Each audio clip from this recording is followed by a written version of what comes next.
যে কষানো শেষ হয়ে গেছে, ভালো করে কষিয়ে নিচ্ছি। এখন হলো মাংসগুলো দিয়ে দেব। মানে হাঁসের মাংস ভালো করে কষাতে হয়, না কষালে ভালো লাগে না। এই যে এখন দিয়ে দিব। বিসমিল্লাহ রহমানির রহিম। বিসমিল্লাহ।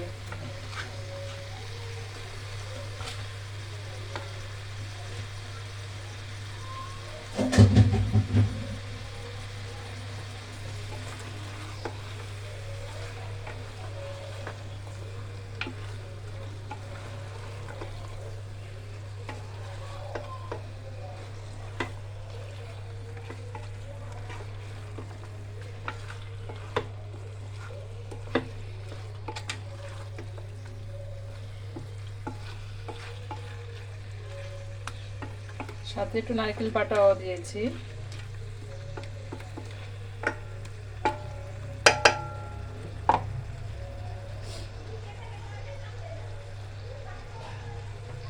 এখন ডেকে দিলাম।